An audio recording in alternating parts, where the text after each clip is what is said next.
अच्छा, क्लोनिंग जो है एक ऐसा प्रोसेस है जिसमें जो ऑफस्प्रिंग होता है वो अपने पेरेंट्स का जो उसका जीनोटाइप होता है वो बिल्कुल सेम होता है, उसमें कोई वेरिएशन नहीं होती। अच्छा, ऐसा होता क्या है? तो क्लोनिंग में आप समझ लो कि जेनेटिक मटेरियल की एग्जैक्ट कॉपीज़ बनाते हैं। ये 3 किस्म की होती है, ऊपर मैंने मेंशन किया हुआ है। नेचुरल क्लोनिंग जो कि कुदरती तौर पे हो रही है, जैसे कि ट्विन्स हैं, जैसे कि कैंसर सेल्स हैं। मॉलिक्यूलर क्लोनिंग होती है, मॉलिक्यूलर क्लोनिंग, आर्टिफिशियल क्लोनिंग, जिसमें आप बैक्टीरिया या वायरसेस को म्यूटेट करते हैं और उनसे अपने डिज़ायर्ड प्रोडक्ट्स बनवाते हैं। फिर सोमेटिक सेल न्यूक्लियर ट्रांसफ़र, जिसमें आप ये देखते हैं कि क्या सोमेटिक सेल के अंदर इतनी पावर है कि वो एक नया ऑर्गेनिज़म बना सके। ठीक है, तो वो जो शीप डॉली की बात नहीं की जाती यूजुअली, तो वो डॉली शीप जो है वो सोमेटिक सेल न्यूक्लियर ट्रांसफ़र के थ्रू ही बनी थी। अच्छा, अब इस प्रोसेस में होता क्या है? सबसे पहले तो हमने पेरेंट लिया, क्योंकि वो शीप थी तो मैं शीप की ही बात करूँगी। शीप की एग्जांपल ले लेते हैं। तो शीप, यहाँ पे आप कोई भी नाम ले दो। डॉली की जो मदर है, समझ लो वो मॉली होगी, मॉली या पॉली। ओके, आपने पॉली की बॉडी से ही 2 सेल एक्सट्रैक्ट किए। एक आपने एक्स सेल लिया है, यानी उसका ओवा लिया है एक्स सेल, और एक आपने उसका लिया है सोमेटिक सेल। उसकी बॉडी से कहीं से भी ले लो, चाहे आप उसके मेमरी ग्लैंड से ले लो, चाहे आप उसके स्किन सेल्स ले लो। ठीक है, ये रहा ओवा एक्स सेल और ये रहा उसका सोमेटिक सेल। हमने दूसरे फेस में क्या किया कि ओवा के अंदर से उसका न्यूक्लियस निकाल दिया, तो ये हो गया ई न्यूक्लिएट। अब इसके पास क्या है? इसका अपना प्रोटोप्लाज्म है, साइटोप्लाज्म है, इसके अपने हार्मोन्स हैं। और सोमेटिक सेल में हमने क्या किया है? सेल मेम्ब्रेन प्रोटोप्लाज्म को रिमूव कर दिया और बचा खाली क्या हमारे पास? न्यूक्लियस।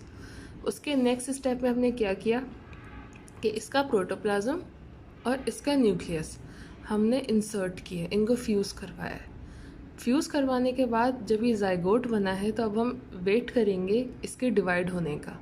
अच्छा, ये नेचुरल प्रोसेस में, यानी कि जब इसके ऊपर एक्सपेरिमेंट हुआ था तो ये इतनी आसानी से डिवाइड होना शुरू नहीं हो गया था, ये काफ़ी अटेम्प्ट्स के बाद डिवाइड होना स्टार्ट हुआ था।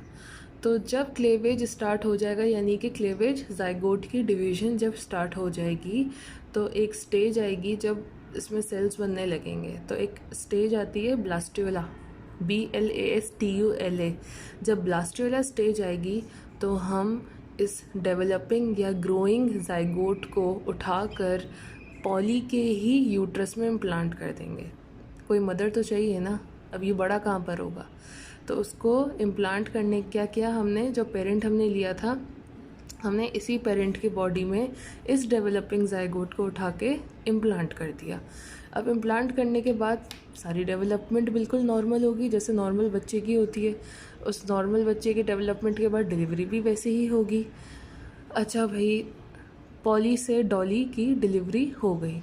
अच्छा, ये जो पूरा क्लोनिंग का ये जो मैं आपको प्रोसेस बता रही हूँ ना, ये एन विल्मट ने स्टार्ट किया था। वैसे एन विल्मट साइंटिस्ट हैं, उन्होंने ये स्टार्ट किया था और 97 में डॉली पैदा हुई थी। क्लोनिंग वैसे तो बहुत अच्छा है कि अपनी माँ की एग्जैक्ट कॉपीज़, अपने पेरेंट्स की एग्जैक्ट कॉपीज़ आप बना सकते हो, लेकिन इसमें कोई वेरिएशन नहीं होगी। ये इसका सबसे बड़ा डीमेरिट है कि कोई जेनेटिक वेरिएशन नहीं होगी।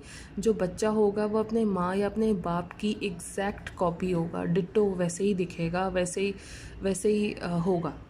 दूसरा कि हम आधे सेट ऑफ क्रोमोसोम्स अपने फादर से इनहेरिट करते हैं, आधे सेट ऑफ क्रोमोसोम्स अपनी मदर से इनहेरिट करते हैं। तो अब इसमें मसला ये होगा कि जो बीमारियां मदर में होंगी, मदर साइड से आई हैं, वो 100% एक्सप्रेस हो जाएंगी। फॉर एग्ज़ाम्पल भाई, रेस्पिरेटरी इन्फेक्शंस आ गए आपके ख़ानदान में, और आपके ख़ानदान में हार्ट डिजीज़ हैं, तो अब क्या हुआ कि वो पूरी की पूरी बीमारियां उठ के आपके पास आ गई, क्योंकि आपके अपने जेनेटिक मेकअप तो कोई है नहीं ख़ुद का।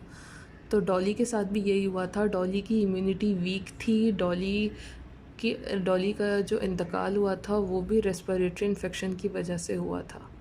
तो क्लोनिंग जो है, जो क्लोनिंग पढ़ाया जाता है डॉली शीप का, वो ये वाला पूरा प्रोसेस है, सोमेटिक सेल न्यूक्लियर ट्रांसफ़र वाला। ठीक है, आई होप समझ आया होगा। नहीं आया तो मुझसे कोई भी क्वेश्चन कर लेना।